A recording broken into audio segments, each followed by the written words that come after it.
sister-in-law is an incredible human being. I love her so much. You all know my husband. He's really funny, and she's even more so. Wow. For some of us who are a little older, we might remember Irma Bombeck. I kind of think of her like that. She's just got this wonderful wit. And she runs the kitchen. She's the kitchen manager and head cook at a Jesuit retreat center. And I've had the opportunity to work for her a few times. When our kids were little, I often would do a Friday breakfast and lunch shift for her. And then on evenings and weekends, she has no trouble finding employees because college students and high school students need jobs. But sometimes when she's short of staff, she'll give me a call. And I haven't worked there in, I don't know, long time, but this year she ran into some staffing problems again, and she called me. I can't say no to her, so I said yes, and I did it. And that's how I ended up working there one Saturday last month. And it was during that really heavy rain period that we had, so the day before it was a huge thunderstorm. The afternoon before I went to this evening shift, there was a huge lightning and thunderstorm. And when I got into the kitchens, the lights were up. Huh, that's weird. But then some of the other part-time workers got there, and my sister-in-law got there, and the lights went on, and we began to do all this preparation work for the 6 o'clock meal. And probably 10, 15 minutes into it, the lights went out again. And I've had experience with my sister-in-law, so I'm reassuring these other part-time employees that, she's done this before, this has happened before, I know she can handle it. We'll come through this just fine. And later she told me, well, wait, I'm getting ahead of myself. Let me tell you about the retreat center first. You probably have been to retreats where you go through like a cafeteria-style line and get some food, or a buffet maybe. This is not that kind of a retreat. They have linen tablecloths, linen napkins, full place settings. Yeah, we serve up the food in the kitchen and serve it individually to everyone. So normally, it's a lot of work. If you're there for a shift, you're on your feet the whole time doing stuff, and it's very fast-paced. And I don't know what I'm doing, so I'm just taking orders and filling in. So here we are, the lights are off, and we have to do this for a 6 o'clock meal. And Colleen says, the backup generator will kick in and we'll be fine. And the lights didn't come on, but we're still kind of doing what we needed to do. And then one of the priests comes in and says, that was the backup generator that went out. Now we have like an hour and a half before dinner, and my sister-in-law, she is incredible. I get a kick out of being in that kitchen, a big industrial-sized kitchen. You know, the mixer is this big, and ovens everywhere, and it's really fun. And I have been there enough so I can see her in action. And you know, something isn't going to work, she'll substitute this, and she's just on the fly making decisions and calm as can be, and she has it in control. So again, I'm reassuring everybody, this is okay, she'll be able to handle this, and we'll get through this. But we didn't think about, well, with no power, and shortly after that we realized that without power, the pump doesn't work, so the well water, we don't have water either. And we can't use the original menu, so. But she comes up with ideas and sends one of the workers out to get big jugs of water so we can make some soup, and we have chicken in the gas oven baking, and we put some beans on the gas stove, and things are moving along, and it works. We serve up dinner. In fact, one of the priests helped serve some of the soup. It was pretty fun. Oh, and another thing I like about it is we're all scrambling in the kitchen, and then you go out to serve, and there's 75 men in silence. So it's just a beautiful energy in there, and it's kind of fun. So anyway, we pulled it off. We had a great dinner, but it took a while before the electricity and the water came back on. the groundskeeper guy that handles all the handyman stuff, he lives right on the grounds. He has a house just on the edge of the retreat center, but he was on vacation. So the electrician was like an hour, no, maybe not, 35 minutes away, I guess. So we didn't get power and water until after the meal was served. And you can imagine the dishes, and normally we're running things through the dishwasher the whole time, and now we had to do it all at the end. So we were doing that piece of work, and I said to my sister-in-law, this reminds me of Jesus and the miracle of feeding the multitudes, the loaves and fishes story. She just laughed at me. We had a lot of jokes about calling out for dominoes and things like that. We didn't have to do that. I'm still really in awe of her composure, calm, and ability to make decisions like that on the fly. It's like she was cooking a meal for John and I or something instead of 75 people. So it was pretty neat. What do you do when the electricity is off? What do you do when unexpected guests show up and it's dinner time? Get out the eggs. I don't know. How do you stretch what you have? So Jesus is our example and our way shower, and let's take a look at what he did this morning. The story of the loaves and fish is a very popular story in the Bible. The feeding of 5,000 shows up in all four Gospels, Matthew, Mark, Luke, and John. The feeding of 4,000 shows up in Matthew and Mark. So there's 6 stories in all. And they're all just a little bit different. You remember the game of telephone maybe you played when you were a child at a birthday game or something? Someone whispers a few sentences in your ear, and then you whisper to someone else what you heard, and it goes around the circle, and it comes back, and it doesn't sound anything like it started. It's kind of the way with stories. And so the author of these Bible stories, they heard different things. They wanted to emphasize different things. And they may have embellished a few things. So I'm going to take the story from Matthew chapter 14. But first I want to say, what do all these stories have in common? They had a lot of people. They had very little food. Jesus took what was there. He blessed it. And then he gave it out. And there were leftovers. So all right, let's concentrate on this first story. Jesus had just heard the news about John the Baptist. John the Baptist had been beheaded by King Herod. And John had baptized Jesus and was kind of a role model. How would you feel if you heard about someone on your spiritual path, of someone that you knew was murdered in that cruel way? So you can imagine maybe what the disciples and Jesus were feeling at the time, and Jesus wanted to get away. Let's have some time to rest and talk amongst ourselves and rejuvenate a little bit. So he got in a boat and headed across the sea to a kind of a deserted, solitary place. But this story occurs in a time where Jesus is really in the height of his ministry, and people are very anxious to be around him. He's healing people, he's giving talks, and so people can see where he's headed. And people from all the villages and towns around, they travel by foot. In fact, some of them get there before the boat gets there. So there's a big crowd waiting for him, and he has compassion. And instead of having this quiet, rejuvenating time, he heals people and he talks, and it's a big, wonderful day.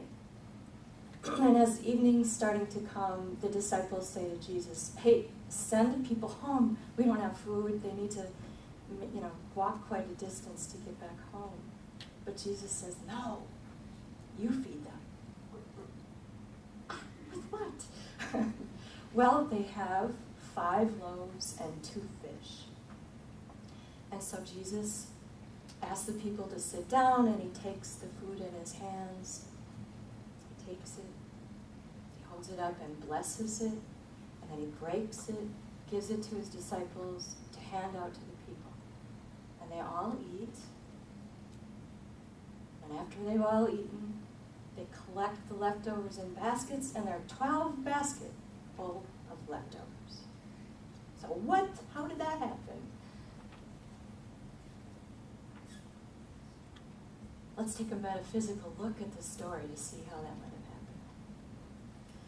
Remember, metaphysics is like our unity theology. We like to explore beyond the physical appearance and literal interpretations. So, bread represents universal substance. So, okay, what do we mean by substance and unity? The revealing word says that substance is the divine idea of the underlying reality of all things. The divine idea of the underlying reality of all things. Substance is everywhere present. It pervades all things, and it inspires us to action. Divine substance is man's supply, and out of it we form what we want according to our faith and our understanding. Reverend Paul Hesselbeck wrote a wonderful book called Heart-Centered Metaphysics.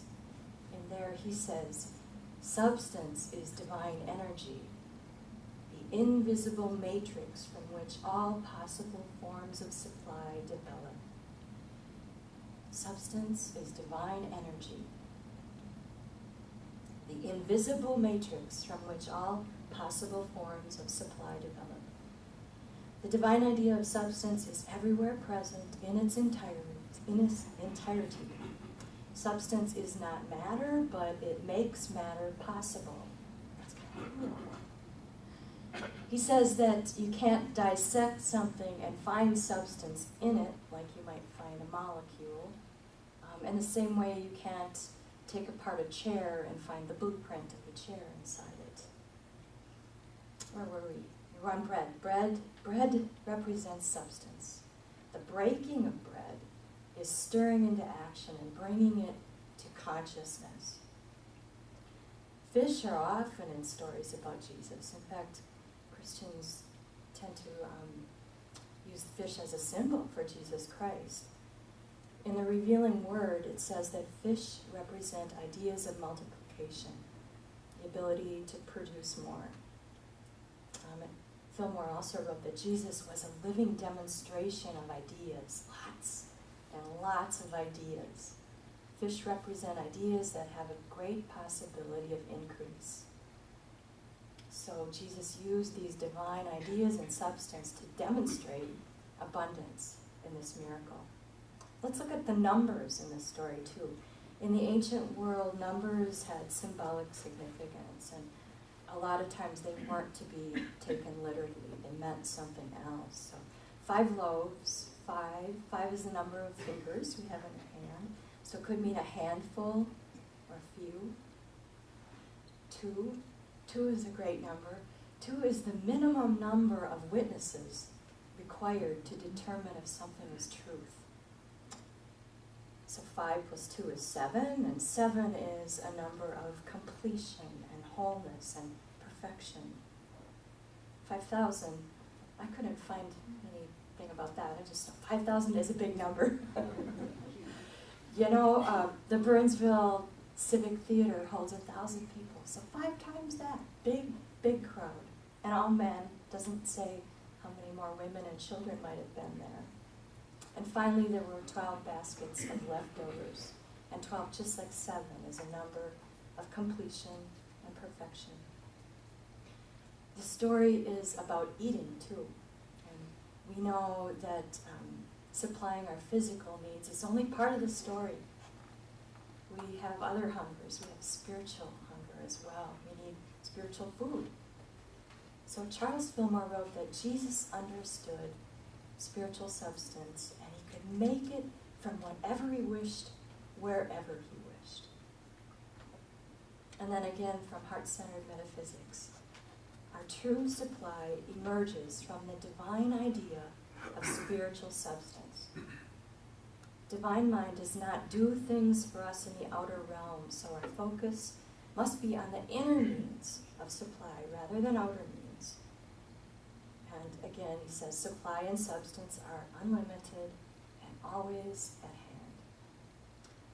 Remember how I started this morning talking about my sister-in-law? I think it was the very next weekend. On Friday, they have fish fry, of course. She sent me a text message. I love getting them. They're usually funny little things. And she said, guess what happened today? The deep fryer went out. So instead of fish, for the first time ever in, 22 years that she's been there, she served peanut butter and jelly sandwiches. And she said in a little text message, the priest came in with cameras to take pictures of it. It's sister-in-law, the miracle worker. How many times in our lives are we faced with situations where things appear impossible or just very, very difficult, where it looks like too little resources to fill a very big need? That's what the disciples thought. They asked Jesus to send the people home. We don't have enough food. But Jesus showed us another way. He demonstrated substance and supply. He demonstrated abundance. Something happened according to spiritual laws and principles there. I don't fully understand. Maybe you do, but more food was created from divine substance. Or possibly some people knew they were traveling and they brought some food with, and maybe when the baskets passed, they took some and added some to the baskets. Whatever, whichever way, it was a miracle. People were fed. Whatever. It's a story of compassion and stirring substance into action and into consciousness in order to multiply. Can we use Jesus' example in our own lives? You bet. Let's look at this again, at the actions of dealing with a so-called problem. He took what he had.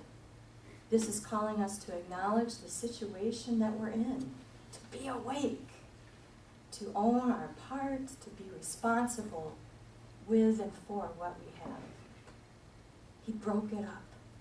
We can break a problem into small, doable tasks and steps to get where we want to go. We can use our creativity and our imagination to come up with new and different ideas, new ways to approach things. He gave it away. I forgot, he blessed it before he broke it up. So, on that step, whatever it is, look for the good. Feel gratitude and appreciation for what we have.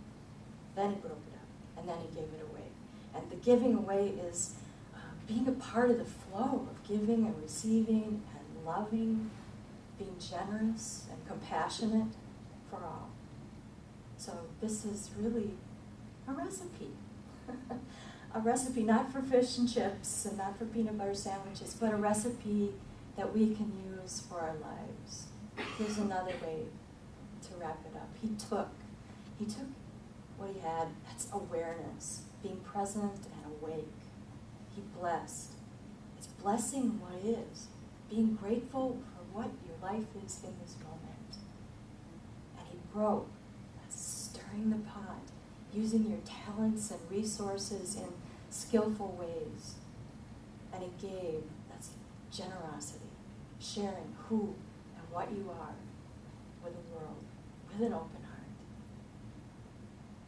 Let's follow that recipe and see what multiplies.